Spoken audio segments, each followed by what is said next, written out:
पुण्यात्माओं, ठीक है, परमात्मा ने आपका पिछला संस्कार है, आपके अच्छे पुण्य हैं, आपको धन दिया है, माया दी है, ठीक है, अपना को मकान ठीक सा बना लीजिए, आधुनिक सुविधाएं भी प्राप्त कर लीजिए, आवश्यकता अनुसार, ज़्यादा नहीं। और एक गरीब व्यक्ति है जिसने केवल एक ही मकान मुश्किल से कमरा बना पाया है, रसोई मुश्किल से बनी हुई है, और एक ऐसा है कि जिसने 1 एकड़ में कोठी बना रखी है, और 2 और 3 4 मंजिल की भी, पता नहीं कितने मंजिलों की बना रखी है, लिफ्ट लगा रखी है, पता नहीं कितनी सुविधाएं उपलब्ध हैं। तो परमात्मा कहते हैं कि जो वो गरीब व्यक्ति जिसकी मकान की छत छान वो भी टूटी हुई हो, लेकिन वो भक्ति करता हो, वो परमात्मा को प्यारा है। और वो सुंदर महल में रहने वाला जो भक्ति नहीं करता, वो व्यक्ति अपना जीवन व्यर्थ कर रहा है। राम रटत दारिद्र भलो, टूटी घर की छान, वो सुंदर महल किस काम के, जहाँ भक्ति नहीं भगवान। उन घरों में ना जाने कब के बिजली गिर जाएगी। एक अखबारों में भी पढ़ी थी कि एक व्यक्ति के पास बहुत माया थी, ऐसी कोठी बना रखी थी उसने, ऐसे उसमें जीना चढ़ा रखा था इन पेड़ काड़ा कि उसमें लोडी ट्रक उसकी छत पर पहुंच जाता था। और फिर क्या हुआ, जब उसके अंत समय आया, किस दुर्गति से हुआ, उसी की पुत्री ने, जैसा कि समाचार पत्रों में सुना, उसी की पुत्री ने किसी आपसी संपत्ति की विवाद में वो पिता भी और सौतेली माँ भी और भाई भी, उसके बच्चे भी सारे काट डाले। उस व्यक्ति की कैसी दुर्गति हुई। जहाँ भगवान की भक्ति नहीं, ऐसे कहर टूट जाते हैं।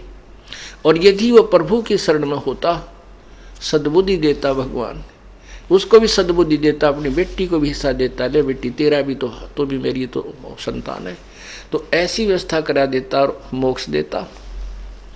और भी बहुत से ऐसे प्रमाण हैं। बड़े बड़े जो सेठ थे, वो अपने ही हेलीकॉप्टर के अंदर क्रैश हो जाने से और वहाँ हार्ड खिंड गए। परमात्मा इन सब बातों को याद दिलाते हैं। ये नहीं कि हम ना मरेंगे या आप नहीं मरोगे, मरना सभी ने है, लेकिन जो भक्ति करके नहीं करता वो खाली जाता है सच्चे दरबार में, फिर उसका काला मुंह किया जाता है और 83 लाख योनियों में ठोक दिया जाता है। फिर परमात्मा हमें याद दिलाते हैं, राम रटत कन्या भली, साकट भलो न पूत, जैसे छेरी के गल में गलथना, जिसमें दूध न मूते। परमात्मा, जैसे हमारे समाज में एक विशेष पहले से कुछ ऐसी धारणा बनी हुई है कि हम पुत्र को महत्व ज़्यादा देते हैं और बेटियों को कम देते थे। अब तो बहुत परिवर्तन हो चुका है। वर्तमान में तो ऐसा विशेष नहीं रहा है। फिर भी जो भोले भाले हैं वो एकाधा वैसे किसी उलझन में उलझा हुआ नहीं, पहले बहुत ज़्यादा था ऐसा। तो उस समय परमात्मा कह रहे हैं कि भाई राम रटत कन्या भली, बेटी बहुत अच्छी हमें, वो बेटी अच्छी है जो भक्ति करती है, और वो साकट पुत्र, वो पुत्र भी जो साकट हो, वो हमें कति आवश्यकता नहीं। साकट एक तो नास्तिक होता है, नास्तिक वो होता है स्वयं भक्ति नहीं करता पर और किसी को बाधा नहीं करता। साकट वो होता है स्वयं भी भक्ति नहीं करे और कोई जैसे उससे संबंधित और उसके अंतर्गत उसके प्रेशर में जितने व्यक्ति हों उन्हें भक्ति ना करने दे, स्वयं भी नहीं करे और उनको भी किसी न किसी कारण से परेशान रखे ताकि वो भक्ति ना कर सके। उसको साकट कहते हैं, साकट संत लैंग्वेज में। तो क्या बताते हैं कि राम रटत कन्या भली और साकट भला ना पूत, जैसे बकरी के गल में गलथना, बकरी के गल में एक थन जैसी खालड़ा लटका करता है गले में, सतन थन जैसा ही होता है, लेकिन वो किसी यूज में नहीं आता, ना उसमें दूध होता, ना वो पेशाब के काम आता। कहने का भाव ये है कि परमात्मा कहते हैं वो बेटा तो उस बकरी के गल में जैसे वो गलथना लटके, व्यर्थ का वजन, बेमतलब का बोझ, तो वो बेटा जो भक्तिहीन प्राणी है, वो बेटा उस पिता के गले में एक व्यर्थ का बोझ है। और वो बेटी अच्छी है जो भगवान के चरणों में लगी हुई है। अब जो बेटी भगवान के चरणों में लगी है और परमात्मा की भक्ति कर रही है, उसका विवाह होगा, उसका जीवन सफर होगा, प्रारंभ होगा। परमात्मा अपनी बेटी के लिए आगे से आगे उसके दुखों का निवारण करेगा और माता पिता चैन से अपनी भक्ति कर लेंगे।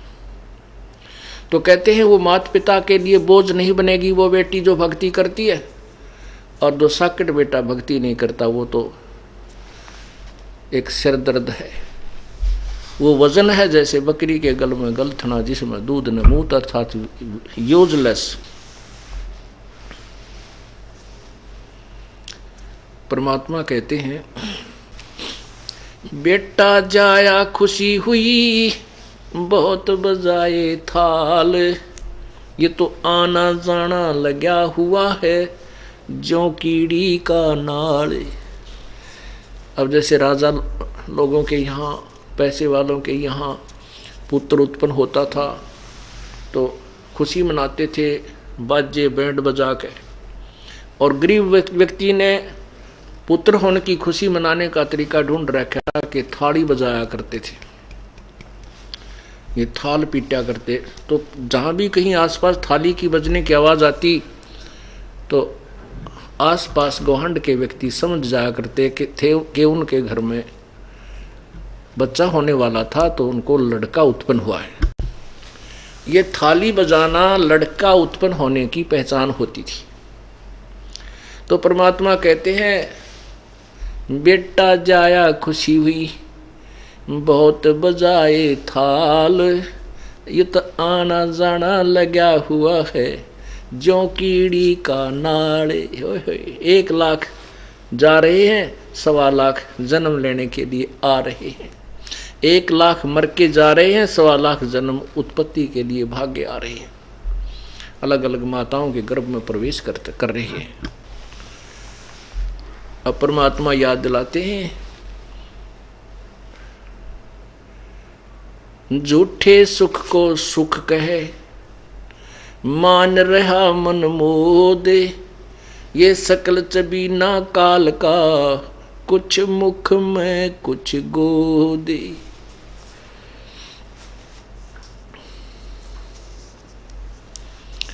इस झूठे सुख को सुख कहे और ये खुशी मान रहा है ना, ये अनजान मन,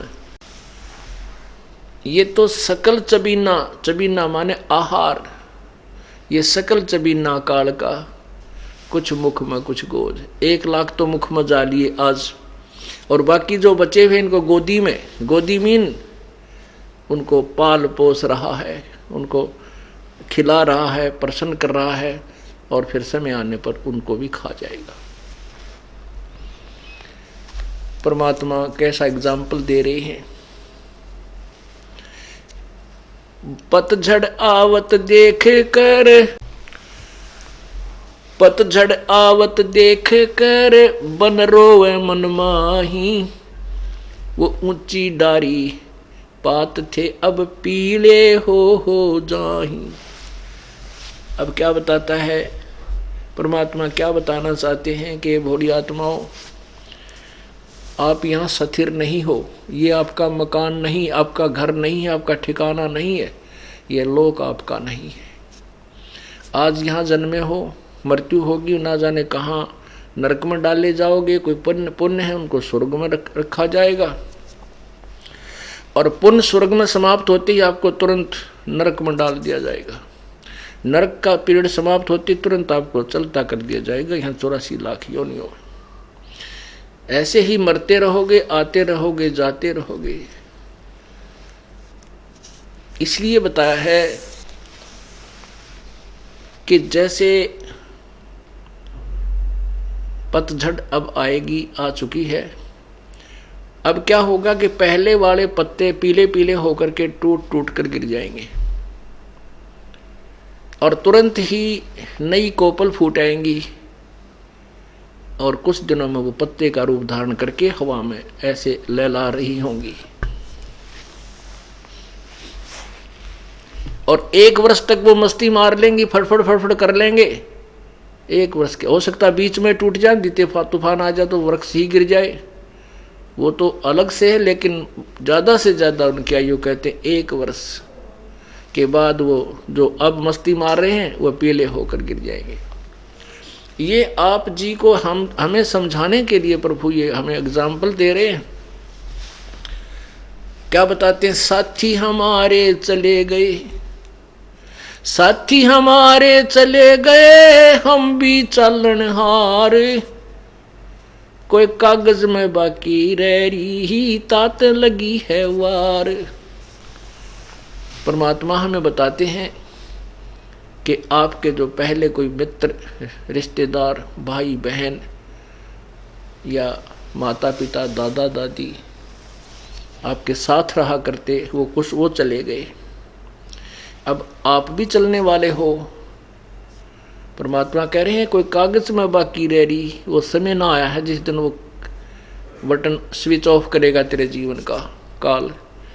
वो कागज में बाकी रह रही है, कोई समय शेष रह रहा है तेरा। जिस दिन वो आएगा तो भी सारे काम को, चाहे आप बस में हो, विदेश गए हो, किसी भी कारण से आपको वहीं का वहीं, आपका एक श्वास भी एक्स्ट्रा आपको नहीं मिल पाएगा।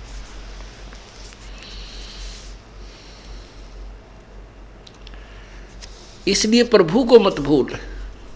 हम यदि परमात्मा के चरणों में लगे रहेंगे, उस परमेश्वर की शरण में सच्चे मंत्र का सच्चे ढंग से लगे रहेंगे, जाप करते रहेंगे, तो एक तो ऐसे हमारा परमात्मा हमारे जीवन में वृद्धि करेगा और ऐसी बेमौत नहीं मरेंगे हमारे भक्त, परमात्मा के जो सच्चे भक्त होते हैं। लेकिन जो भक्ति नहीं करते उनके लिए ये शिक्षा उपदेश परमात्मा बता रहे हैं। तो क्या कहते हैं? साथी हमारे चले गए, हम भी चालनहार, कोई कागज में बाकी रह रही, तात लगी है वार। फिर देर को नहीं, जब ये शरीर छूट जाए, प्राण निकल जाएंगे, ये खोखा पड़ा रह जाएगा, कुल के लोग तुरंत इकट्ठे हो जाएंगे और न्यू कहेंगे भाई जल्दी ठाओ, जल्दी ठाओ, जल्दी करो।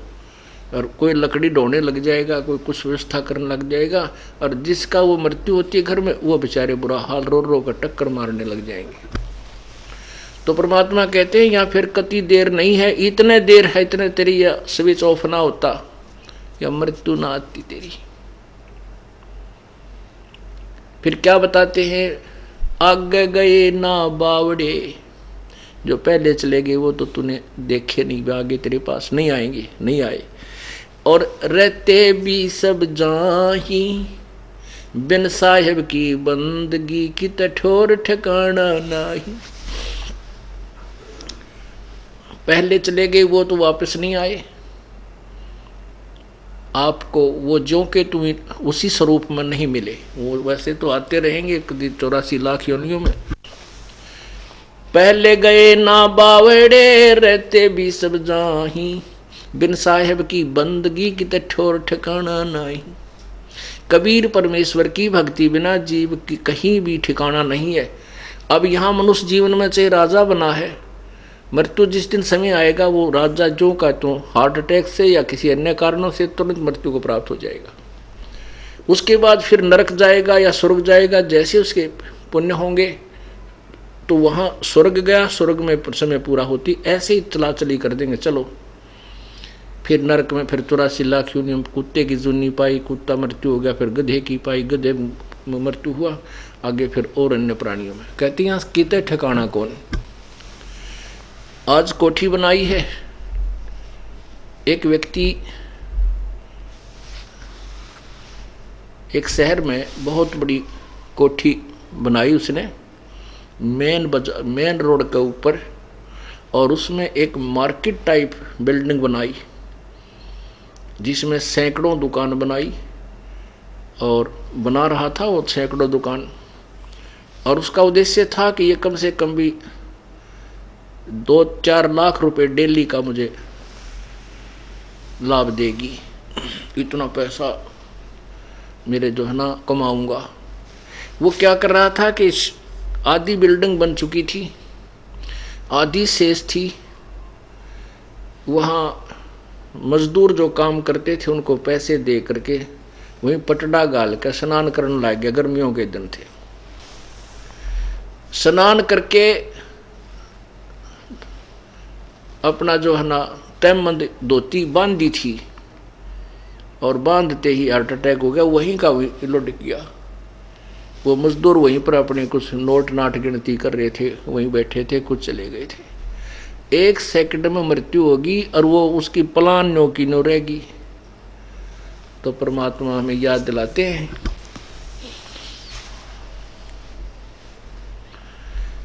भाई आगे गए ना बावड़े, आगे गए ना बावड़े रहते भी सब जान, और बिन साहेब की बंदगी कहीं ठोर ठिकाना ना, कितने ठिकाना नहीं तेरा उस परम पिता परमेश्वर कबीर जी की भक्ति बिना।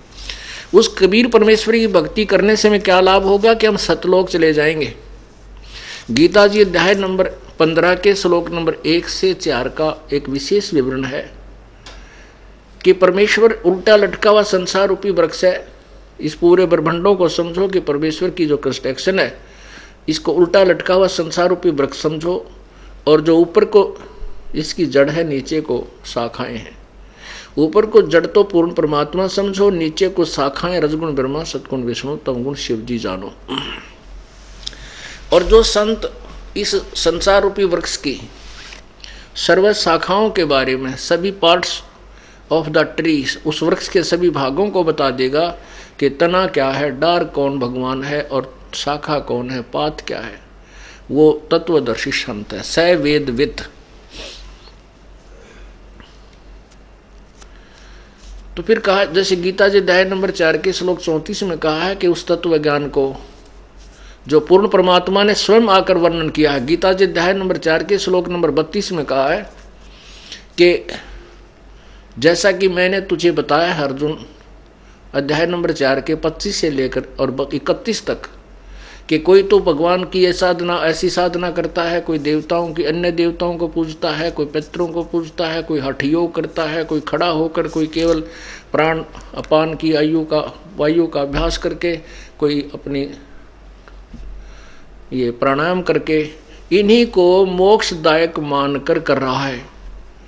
लेकिन उस परमेश्वर के द्वारा बोले गए अपने मुखारविंद से तत्व ज्ञान में, उनकी वाणी में, उनके मुखारविंद से उच्चारित जो तत्व ज्ञान है, उसके अंदर ये सभी विस्तृत वर्णन दिया हुआ है।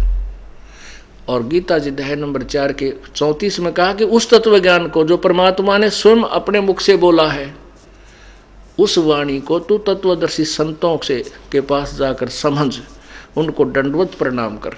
गीता ज्ञान दाता कहता है मैं नहीं जानता उसको, नहीं तो वो जानता होता लिख ही देता है, सारे इतनी 18 अध्याय लिखे हैं, 4 लाइन और लिख देता, 4 श्लोक और लिख देता कि ऐसा है, ऐसा लिख, ऐसा कर। तो वो कहता है कि उस तत्व ज्ञान को किसी तत्वदर्शी संतों के पास जाकर समझ, जो गीता ज्ञान से अलग है, भिन्न है। और जैसा फिर वो तत्वदर्शी संत तुझे मार्गदर्शन करे, ऐसा कर। उस फिर बताया गीता जी अध्याय नंबर 1 में लिखा कि वो तत्वदर्शी संत की पहचान क्या होगी, इस उल्टे लटके संसार रूपी वृक्ष को वो भिन्न भिन्न पार्ट सहित बताएगा। अब फिर देखिएगा, क्योंकि पवित्र सदग्रंथों को पढ़ने से, सुनने से ज्ञान यज्ञ का फल मिलता है। और गीता जी अध्याय नंबर 4 के श्लोक नंबर 33 में कहा है कि दर्व यज्ञ से ज्ञान यज्ञ श्रेष्ठ है। तो ये ज्ञान यज्ञ जब हमारे समझ में आ जाएगी, तत्व ज्ञान समझ में आ जाएगा, फिर हम भ्रमित नहीं हो सकते। इसलिए हमने इस तत्व ज्ञान को रह रह कर सुनना और पढ़ना होगा, ताकि हमारा जो भ्रम अंधेरा है वो पूर्ण रूप से नष्ट हो जाए।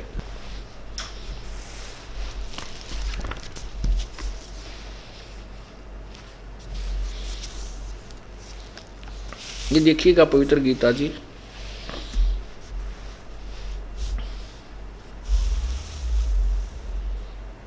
जयदयाल गोविंद का द्वारा इसका अनुवाद है, गीता प्रेस गोरखपुर से प्रकाशित है।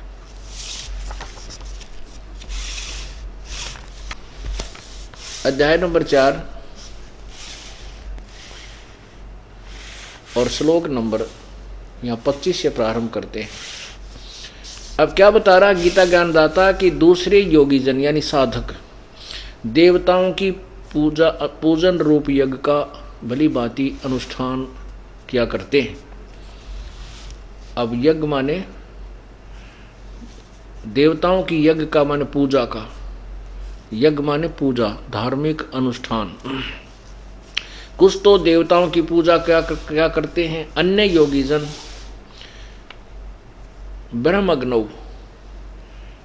परब्रह्म परमात्मा रूप अग्नि में, ब्रह्मग्नौ का अर्थ होता है परमात्मा के वियोग रूपी अग्नि में, इसका अर्थ ही होता है यज्ञ के द्वारा, यानी विरह को ही ज्ञान भक्ति मानते, आत्म रूप यज्ञ का हवन किया करते हैं। और 26 में कहा है कि अन्य योगीजन श्रोत्र आदि समस्त इंद्रियों को संयम रूप अग्नि में हवन किया करते हैं, दूसरे शब्द आदि समस्त विषयों को इंद्रिय रूप अग्नि में हवन किया करते हैं। अब ये क्या बताया जा रहा है, गीता ज्ञानदाता कह रहा है कि कोई तो अन्य देवताओं की पूजा करते हैं, कोई केवल एक वियोग वैराग में गाते बजाते, या जैसे आपने पढ़ा होगा, कभी सुनाते हैं हम कई बार, कि जैसे ऋषभ देव जी को इतना वैराग हो गया, वो उस वैराग में जंगल में घूम रहा था, इतना उस विरह अग्नि में, परमात्मा के पाने की विरह अग्नि में।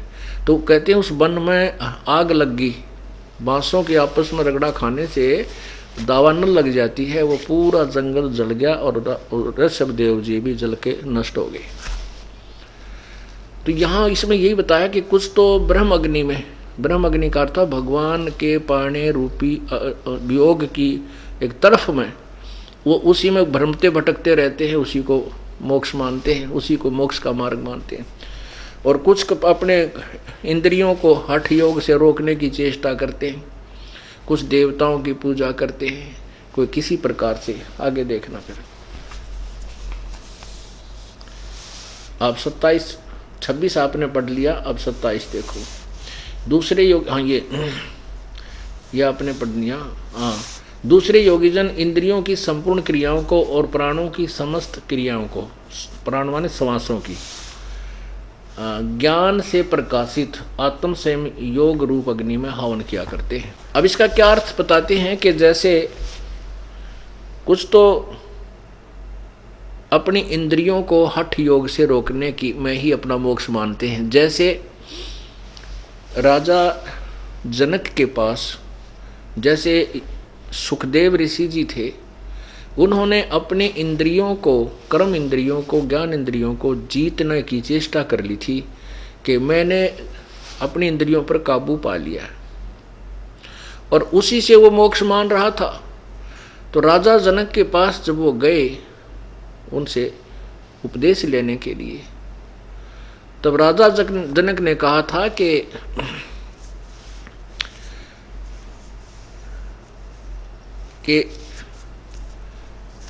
जनक के पुता ना, उसके व्यास के पुत्र, आपने इन इंद्रियों को रोक तो लिया, लेकिन अस्थायी तौर से, ये ना तो किसी की रुकी आज तक।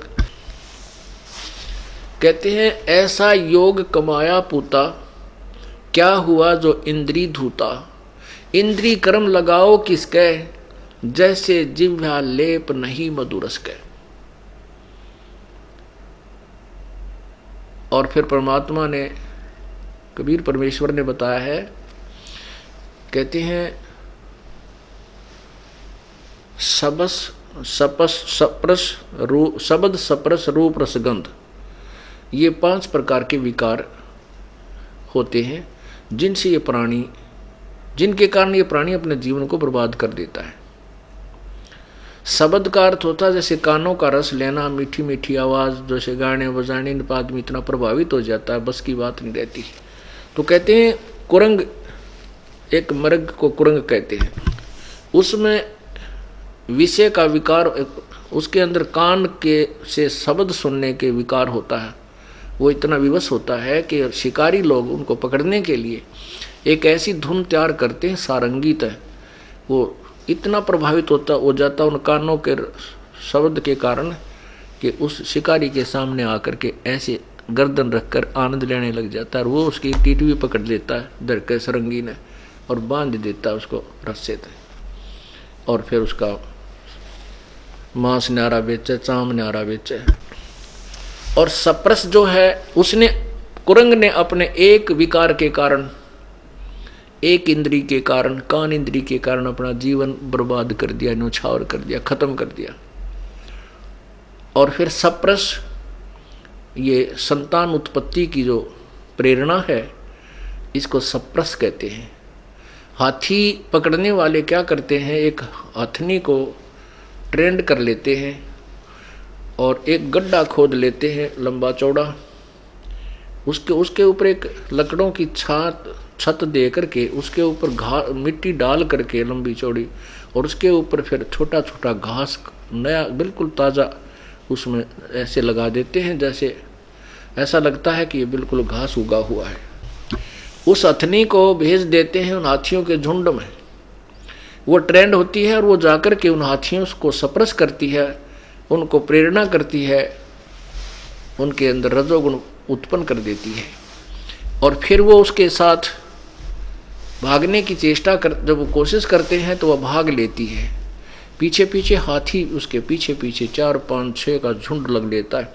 वो ट्रेंड होती है, सीधी भागी आती है। वो जो हाथी पकड़ने वाले वृक्षों की ओट में खड़े हो जाते हैं, आड़ में। वो हथनी एक बार तो सीधी भागी आती है, हाथी उसके पीछे पीछे भाग रहे होते हैं, वो एकदम साइड काट के और फिर ऐसे ऐसे घूमकर नो भाग लेती है, ऐसे फिर सीधी भाग लेती है। हाथी फिर सीधे ही भागे आ जाते हैं, वो अंधे हो जाते हैं, नहीं देखते आगे क्या है, नहीं तो हाथी सूंघ सूंघ के कदम रखता है, तो एकदम वो उन गड्ढे में आकर गिर जाते हैं जो वो लकड़ी से छत दे रखी थी, और वहाँ रो चंगाड़ मारा, बुरा हाल करे। फिर उसके अंदर उसको हाथी पकड़ने वाले फिर ऊपर से उनका भाले ठोक के खूब उनको नचा के कुदा के भूखे रख के, जो वो कति ऐसे हो जाते हैं तब उनको पकड़ के बाहर और नगर नगर गांव गांव में उनकी दुर्गति करते हैं, उनसे फिर भीख मांगते हैं उनके ऊपर बैठ के। एक सप्रस के कारण, एक रजोगुण के कारण, सप्रस जो एक इंद्री का रस के कारण, उसने प्रजनन इंद्री के कारण के रस उसके कारण उसने अपना जीवन खो दिया। रूप, ये जो पतंग होते हैं, छोटे छोटे जो पतंगे, छोटे छोटे जीव होते हैं, ये दीपक के ऊपर या हाइलोजन जल रही है उसके ऊपर ऐसे भागकर चिपक जाते हैं, उनके बस की बात नहीं, वो रूप के ऊपर आसक्त होते हैं और उससे वो जल करके नष्ट हो जाते हैं। रस, जीव के स्वाद, जिह्वा इंद्री के कारण एक मछली जो अपना जीवन बर्बाद कर देती है, क्योंकि मछली पकड़ने वाले एक कांटे में लोहे के घुंडी वाला तार होता है, उसके अंदर एक मांस का टुकड़ा फंसा के और एक धागे से वो कुंडा बांध कर कांटा और जल में डाल देते हैं, और वो मछली भाग कर उसको पकड़ लेती है। पकड़ते ही वो कांटा उसके हलक में गड़ गया, अंदर जो है ना उसके मुख के अंदर फंस जाता है, और वो झटका देते हैं और ज़्यादा गड़ जाता है, बाहर पटक मारे, और वो मछली ने उस एक अपने जिह्वा स्वाद के लिए इंद्री के कारण अपना जीवन खो दिया। सुगंध, गंध, भौरा एक होता है, भौरा एक आपने देखा होगा, काला सा बूंद सा उड़ता हुआ चला करे, उस भौरे के अंदर नाक इंद्री जो है, नासा इंद्री, ये प्रभावित होती है इसके कारण वो फूल पर बैठ जाता, सुगंध लेने में इतना मस्त हो जाता है, रात्रि में फूल बंद हो जाता है और उसी में अपना जान बर्बाद, वो मर जाता है, लेकिन उठ नहीं सकता। तो यहाँ परमात्मा ये बताना चाहते हैं, कुछ तो दूसरे योगीजन संपूर्ण इंद्रियों की क्रियाओं को, प्राणों की समस्त क्रियाओं को ज्ञान से प्रकाशित आत्म संयम रूप अग्नि में हवन किया करते हैं। कहते हम बहुत अपने आप को साध लिया है, अपनी इंद्रियां रोक ली हैं। परमात्मा कहते हैं कहन सुन की करते बाता कोई ना देखा अमृत खाता। कहते हैं परमात्मा कहते हैं कि कुरंग मतंग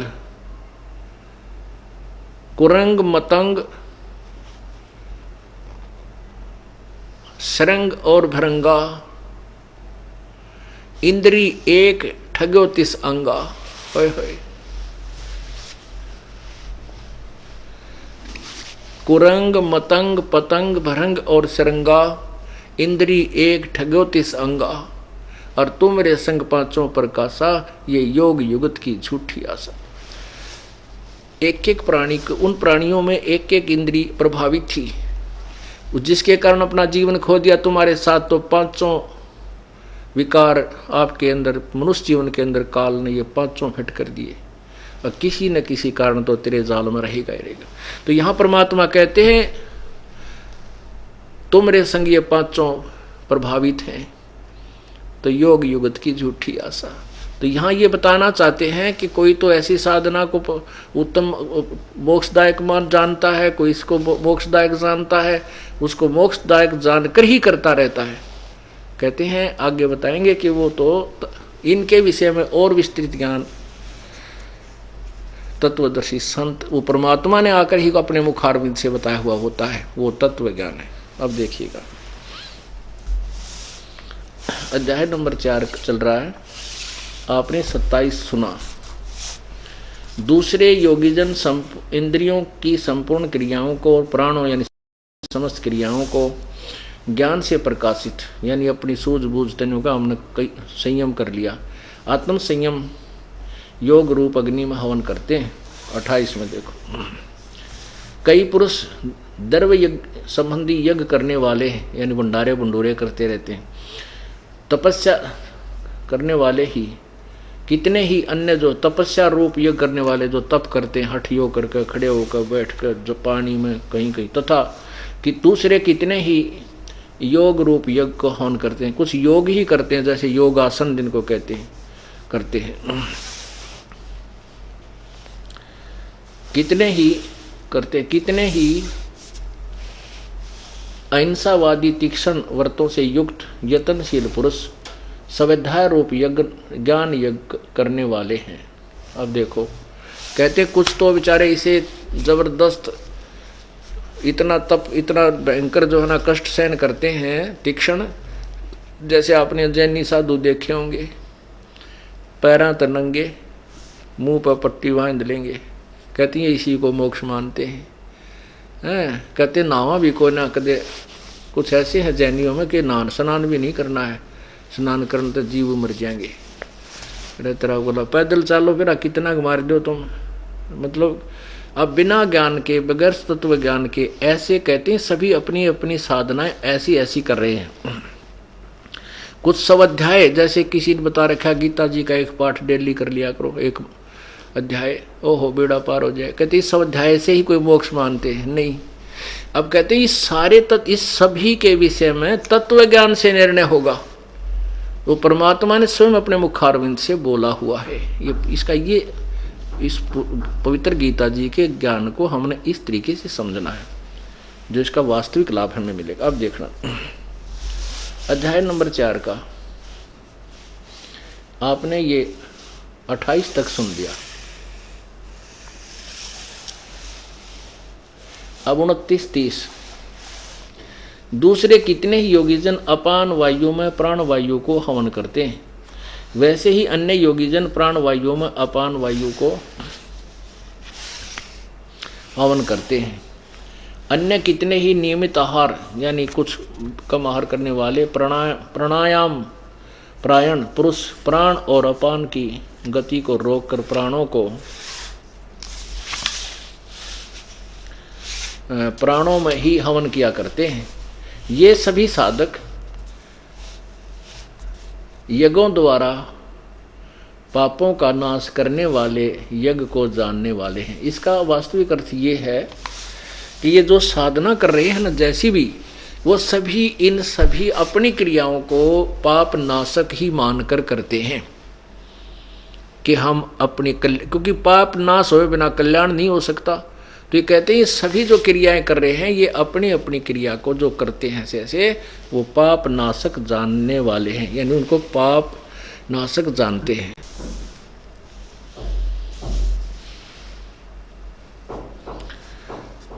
अब आपने 29-30 में क्या पढ़ा कि कुछ तो योगी जन अपान वायु में प्राण वायु को हवन करते हैं।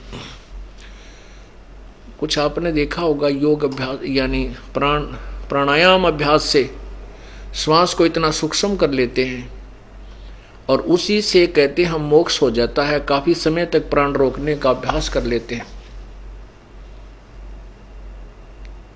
और कहते हैं बस इसी से ये मोक्ष हमारा तप बन रहा है, साधना बन रही है। कहते हैं नहीं, परमात्मा कहते ऐसा नहीं। कुछ योग करते हैं, योग माने अभ्यास, योग अभ्यास करते हैं, उसी से अपना कल्याण मानते हैं और कितने ही नियमित आहार करके और कुछ प्राण अपान की वायु को गति को रोक कर यानी जो अपना सांस रोक लेते हैं।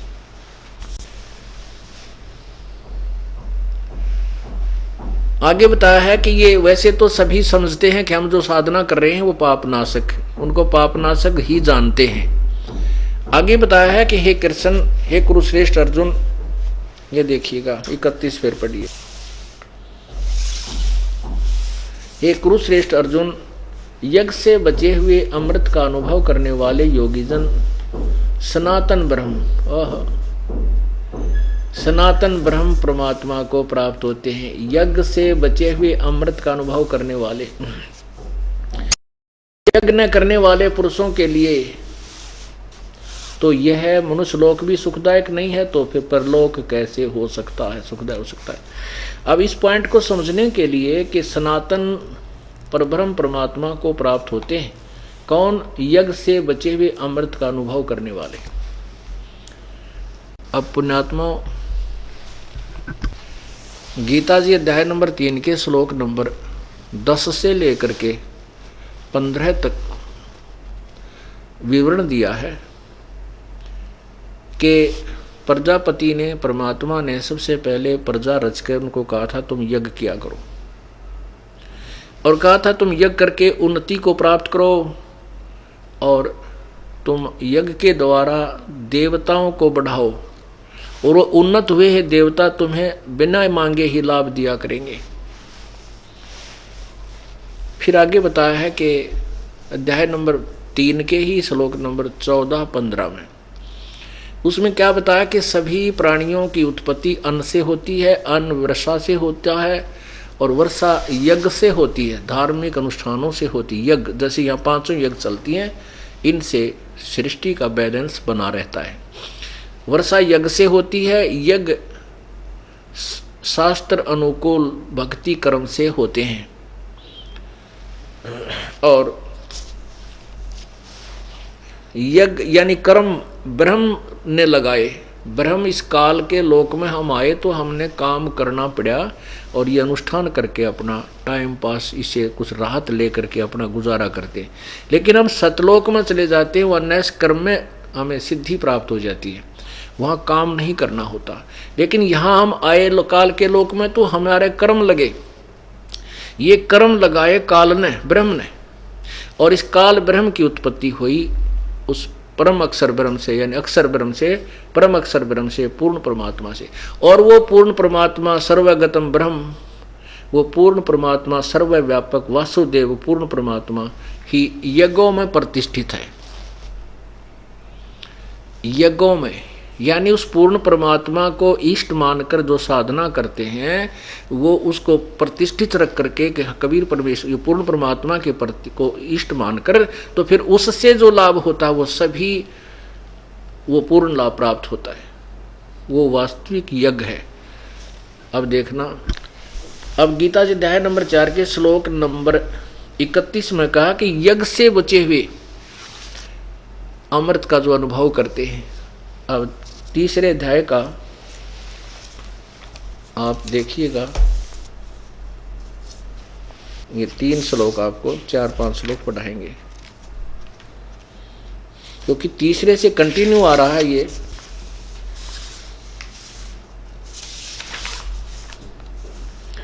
देखिए अध्याय नंबर 3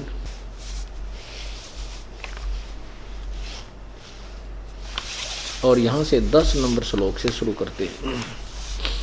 प्रजापति ब्रह्मा ने कल्प के आदि में यज्ञ सहित प्रजाओं को रचकर उनसे कहा था, तुम लोग इस यज्ञ के द्वारा वृद्धि को प्राप्त हो, यह यज्ञ तुम लोगों को इच्छित भोग प्रदान करने वाला हो। अब 11वें में कहा है कि इस यज्ञ के द्वारा देवताओं को उन्नत करो और वो देवता तुम लोगों को उन्नत करें। इस प्रकार निस्वार्थ भाव से एक दूसरे को उन्नत करते हुए तुम लोग परम कल्याण को प्राप्त हो जाओगे। आगे 12 में कहा है कि यज्ञ के द्वारा बढ़ाए हुए देवता तुम लोगों को बिना मांगे ही इच्छित भोग निश्चय ही देते रहेंगे। इस प्रकार उन देवताओं द्वारा दिए हुए भोगों को जो पुरुष उनके बिना दिए स्वयं ही भोगता वो तो चोर ही है। 13 में स्पष्ट किया है, जो दास आपको बताना चाहता है कि यज्ञ से बचे हुए अन्न को खाने वाले श्रेष्ठ पुरुष सब पापों से मुक्त हो जाते हैं। जो पापी लोग अपने शरीर पोषण करने के लिए ही अन्न पकाते हैं वे तो पाप को ही खाते हैं। अब देखो 14 और 15 में स्पष्ट किया है कि संपूर्ण प्राणी अन्न से उत्पन्न होते हैं। अन्न की उत्पत्ति वृष्टि से होती है, यानी वर्षा से, वृष्टि यज्ञ से होती है और यज्ञ विहित कर्मों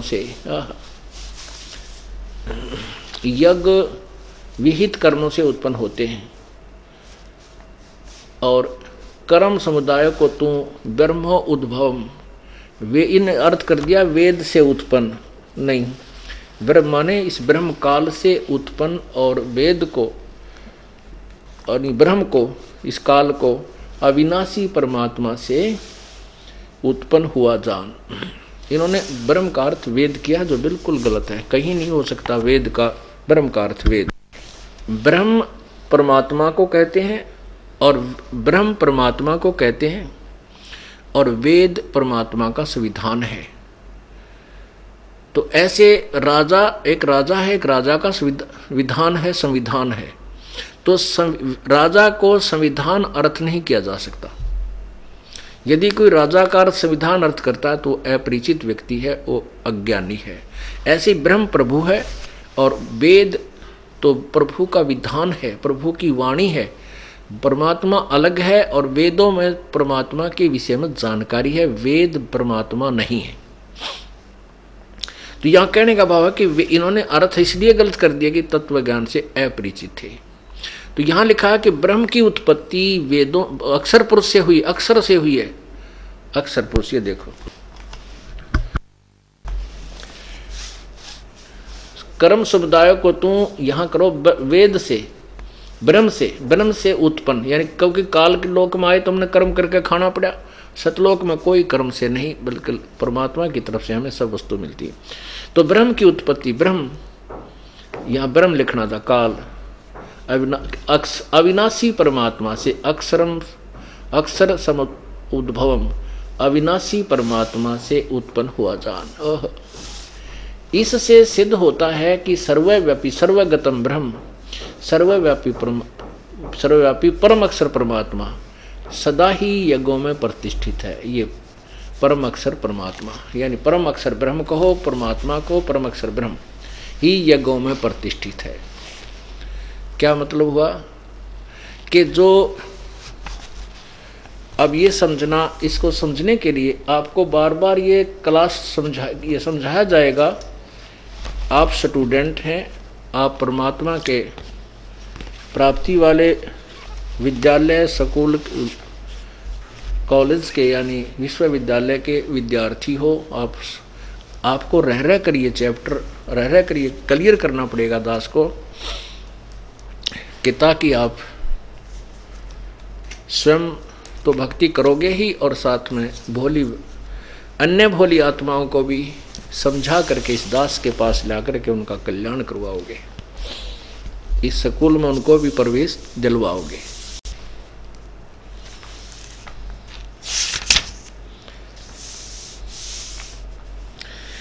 अब जैसे आपने गीता जी अध्याय नंबर 3 का श्लोक 10 पढ़ा, उसमें कहा कि प्रजापति ब्रह्मा ने, वैसे तो प्रजापति का अर्थ कुछ और होता है, ये प्रजापति ब्रह्मा को मानते हैं, हम इसको ज़्यादा पछड़े ना पड़ के अपने उस उद्देश्य को सिद्ध करते हैं। कल्प के आदि में यज्ञ सहित प्रजाओं को रचकर, यानी सब यज्ञों को अनुष्ठानों के विषय में भी बताया था और साथ में प्रजा की रचना की। तुम लोग यज्ञ के द्वारा उन्नति को प्राप्त हो, वृद्धि को प्राप्त हो, और तुम लोगों को यह यज्ञ तुम लोगों को इच्छित भोग प्राप्त कराए। 11वें में लिखा कि यज्ञ के द्वारा देवताओं को उन्नत करो। अब आपने ये भी पढ़ा है कि उस यज्ञ में प्रतिष्ठित वो परम अक्षर ब्रह्म है, और उस परम अक्षर ब्रह्म से ही ये ब्रह्म की उत्पत्ति हुई। वो सर्वगतम ब्रह्म, वो सर्वव्यापी अक्षर ब्रह्म यानी परम अक्षर ब्रह्म यानी परम अक्षर परमात्मा ही यज्ञों में प्रतिष्ठित है।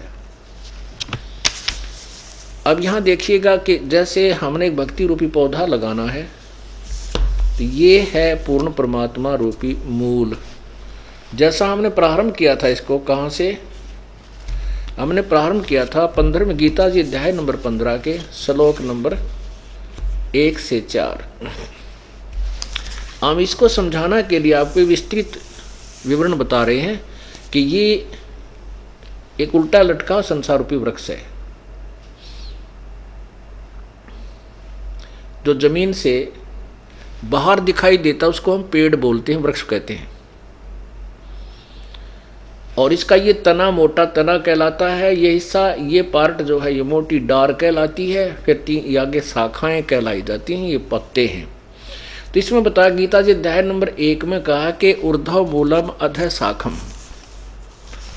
ऊपर को मूल वाला और नीचे को शाखाओं वाला।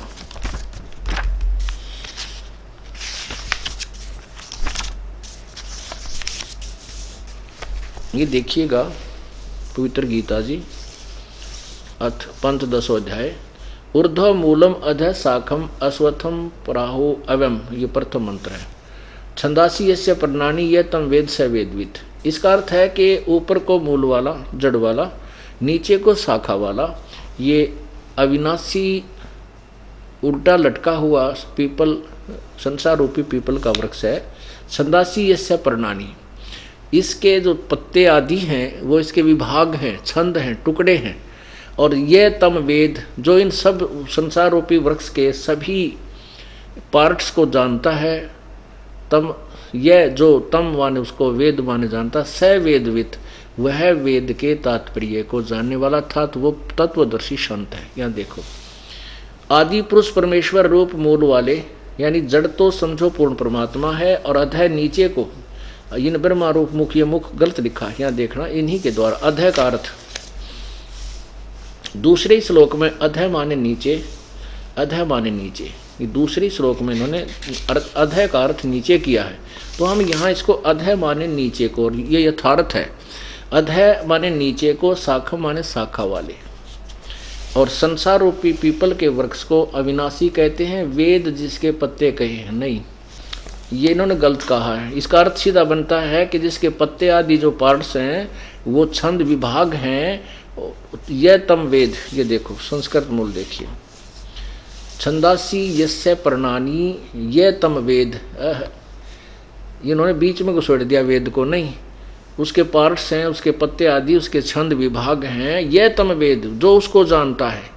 वेद माने जानना होता है। ये स वेदवित, वह वेद के तात्पर्य को जानने वाला है, वो तत्व ज्ञान से परिचित है। इसका ये अर्थ बनता है। पीपल रूपी वृक्ष को अविनाशी कहते हैं, जिसके वेद पत्ते कहे गए हैं। जो उस संसार रूपी वृक्ष को जो पुरुष मूल सही तत्व से जानता है, स वेदविद, वह वेद के तात्पर्य को जानने वाला, अर्थात वो तत्वदर्शी संत होगा जो इस उल्टे लटके संसार रूपी वृक्ष के पार्ट्स ऑफ ट्री के जो पूर्ण विवरण दे देगा, स वेदविद, वह तत्वदर्शी संत है। तो यहां देखिएगा, ये है परमात्मा ने स्वयं आकर के, कबीर परमेश्वर ने एक तत्व रूपी संत की भूमिका की थी। उन्होंने आज से 600 वर्ष पहले बताया था इस गीता जी के उल्टे लटके संसार रूपी वृक्ष के बारे में। अक्षर पुरुष एक पेड़ है, निरंजन वा की डार, और तीनों देवा शाखा है, ये पात रूप संसार। तो वो परमात्मा ही तत्वदर्शी संत की भूमिका करते हैं, उनके बिना इस ज्ञान को कोई बता भी नहीं सकता। अब यहाँ देखो न्यारे न्यारे पार्ट्स। अक्षर पुरुष एक पेड़ है, जो बाहर दिखाई देता उसको अक्षर पुरुष कहते हैं। पेड़ दिखाई, उसका अक्षर पुरुष ये पेड़ है यानी तने से संबंधित होता है। तो ये तना तो अक्षर पुरुष यानी क्षर पुरुष है, ये अक्षर पुरुष है, ये परब्रह्म है। इससे एक मोटी डार निकली, ये ब्रह्म ज्योति निरंजन है, ब्रह्मा विष्णु महेश का पिता है। इस ब्रह्मा विष्णु यानी क्षर पुरुष से, ब्रह्म से आगे रजगुण ब्रह्मा, सतगुण विष्णु, तमगुण शिव जी रूपी शाखा है, और हम इससे आगे पात रूप में हम हैं, संसार रूपी ये पत्ते हैं। अब ये जड़ जो है ये मूल है, ये परम अक्षर ब्रह्म है, पूर्ण परमात्मा है। अब यहां पूर्ण परमात्मा से ही आहार चलता है इस वृक्ष को, तने में आया, तना से डार में यानी परब्रह्म में, परब्रह्म से ब्रह्म में, ब्रह्म से ब्रह्मा विष्णु महेश रूपी शाखाओं में, और फिर इन हमारे पास पहुंचा।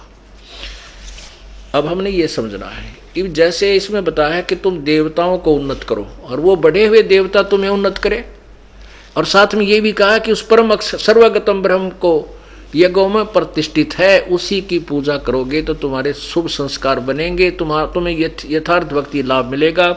वो संस्कार बन के ब्रह्मा विष्णु महेश के पास तुम्हारे अकाउंट में जमा होंगे, फिर ये ब्रह्मा विष्णु महेश तुम्हें वो शुभ संस्कार ही देंगे, अन्य कुछ नहीं दे सकते।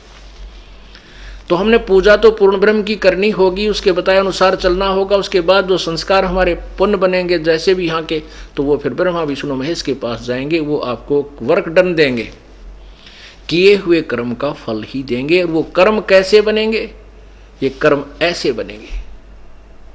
अब देखना, जैसे हम कोई भक्ति रूपी पौधा लगाना चाहते हैं, रोपना चाहते हैं, तो ये है प्रॉपर वे ऑफ प्लांटिंग, ये यथार्थ विधि है पौधा लगाने की।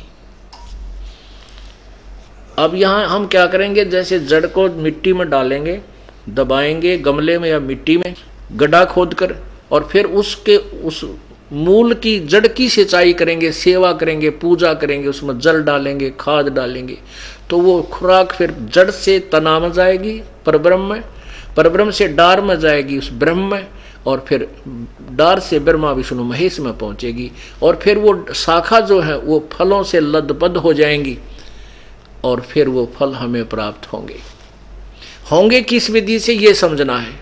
फिर देखिएगा, ये है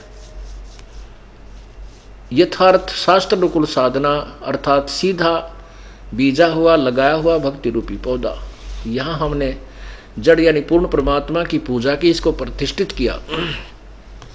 इससे आगे खुराक गई तना में, अक्षर पुरुष में अर्थात परब्रह्म में, फिर डार में, डार से इन तीनों देवता ब्रह्मा विष्णु महेश रूपी शाखाओं में, फिर इनके फल लगेंगे। और अब हम क्या कर रहे हैं, हम उल्टी साधना कर रहे हैं। हमने इस भक्ति रूपी पौधे को उल्टा बो रखा है। हमने टहनियां ब्रह्मा विष्णु महेश की तरह हमने पूजा करनी शुरू कर दी, जड़ को छोड़ दिया, हम भक्तिहीन होते जा रहे। अब हम ऐसे पूजा कर रहे हैं जो शास्त्र विधि रहित है, शास्त्र विरुद्ध साधना, अर्थात उल्टा बीजा हुआ लगाया हुआ भक्ति रूपी पौधा। तो यहां से पानी डाल रहे हैं, ये टहनियां गल गई और भक्ति रूपी पौधा हमारा सूख गया, हमें कोई लाभ नहीं हो रहा। अब हमने ना तो कोई छोड़ना है, हमने किसी, कहते हैं आपके गुरुजी तो ब्रह्मा विष्णु महेश की पूजा को मना करते हैं, और वो तो हमारे देवताओं को पूजा से मना करते हैं वहाँ जाना ठीक नहीं। नहीं, दास किसी को मना नहीं करता। हमारे ज्ञान को ना समझ कर जो भ्रमित लोग, भ्रमित करने वाले, जो अपनी दुकानें बचाने वाले, जो धर्म की आड़ में शोषण कर रहे हैं जनता का, वो लोग भ्रमित करते रहते। दास नहीं कहता कुछ छोड़ने को, इस पौधे को सीधा करने को कहता ताकि आपको सर्व लाभ मिले। अब आप ऐसे पूजा करें, अन्य देवताओं की पूजा करते हो, और दास कहता है कि ऐसे करो बस, तो ब्रह्मा विष्णु महेश को हम कहाँ छोड़ेंगे, क्योंकि फल तो इन्होंने देना हमारे को। इन टहनियों को तोड़ने को कोई कहेगा वो मूर्ख है, उसको कोई ज्ञान नहीं। ब्रह्मा विष्णु महेश को छोड़ने की कोई कहे तो नालायक व्यक्ति है। नहीं, हम कहते हैं भक्ति रूपी पौधा सीधा करो और फिर फल यहाँ लगेंगे। जब ये पेड़ होगा तो यज्ञों में प्रतिष्ठित पूर्ण परमात्मा है। अब यज्ञ से बचे हुए अन्न को, अब जैसे हमें परमात्मा ने पूर्व संस्कारवश जो धन दिया है उसमें से हम दान पुण्य नहीं करते, हम चोर हैं उस मालिक के। और परमात्मा कहते जिन हर की चोरी करी और गए राम गुण भूले, ते बिदना बागुल किए अब रहे उर्द मुख झूले। बागुल पक्षी बना दिए जाते हैं, वो कहते हैं मुख से खाते हैं और मुख से ही टट्टी करते हैं। वो बागुल पक्षी उल्टे लटके रहते हैं, ऊपर को पंजों से और नीचे को मुंह रहता है उनका, बिरान माटी होती है। अर्थात महादुखी प्राणी हो जाओगे जिन हर की चोरी करी और गए राम गुण भूल। परमात्मा की महिमा से जो अपरिचित होकर के और ये दान पुण्य करना त्याग दिया, उनकी दुर्गति होगी। अब यही ये कहना चाहते हैं अपनी पवित्र गीता जी कि जो व्यक्ति पर जो उन देवताओं के द्वारा दिए हुए, बड़े हुए देवता जो तुम्हें धन देते हैं, अर्थात जो तुम्हारे यथार्थ भक्ति मार्ग से जो तुम्हें धन मिला और उसमें से तुम आगे दान नहीं करते हो, तो तुम कहते हो वो चोर हैं और केवल अपने उदर पोषण के लिए नाना प्रकार के पकवान बनाकर खाता है, दान धर्म नहीं करता है, कहता वो पाप को ही खाता है। अब यज्ञ से बचे हुए, यज्ञ से बचे हुए अन्न को खाने वाले, यज्ञ से, यज्ञ कौन सा है? धार्मिक यथार्थ शास्त्र अनुकूल साधना को हम यज्ञ कहते हैं, यानी यथार्थ अनुष्ठान कहते हैं। उस यज्ञ से बचे हुए अन्न को खाने वाले, अब देखिए यज्ञ से, अध्याय नंबर 3 के श्लोक नंबर 13 में, यज्ञ से बचे हुए अन्न को खाने वाले श्रेष्ठ पुरुष सब पापों से मुक्त हो जाते हैं। जो पापी लोग अपना शरीर पोषण करने के लिए अन्न पकाते हैं वे तो पाप को ही खाते हैं। अब 14-15 में स्पष्ट किया है कि संपूर्ण प्राणी ये अन्न से उत्पन्न होते हैं। अन्न की उत्पत्ति वर्षा से, वर्षा यज्ञ से होती है और यज्ञ शुभ कर्मों से, शास्त्रानुकूल कर्मों से होने वाले हैं। और कर्म तो काल ब्रह्म के द्वारा उत्पन्न किए जान, और ब्रह्म काल की उत्पत्ति अविनाशी परमात्मा से उत्पन्न हुआ जान, और इससे सिद्ध होता है कि वह सर्वगतम ब्रह्म, सर्वव्यापी परमेश्वर, परम अक्षर परमात्मा सदा ही यज्ञों में प्रतिष्ठित है। अब यहाँ से प्रसंग उठा था, वहाँ गीता जी अध्याय नंबर 4 के श्लोक नंबर 31 में कहा कि यज्ञ से बचे हुए अन्न को खाने वाले श्रेष्ठ पुरुष पापों से बच जाते हैं। क्योंकि जो साधना शास्त्र अनुकूल नहीं करे वो तो पाप कर रहे हैं, साधना करते तो भी पाप कर रहे हैं, और जो शास्त्र अनुकूल साधना करते हैं वही पापों से, उन होने वाले शास्त्र विरुद्ध साधना से होने वाले पापों से वही बचते हैं जो यथार्थ साधना पूजा करते हैं।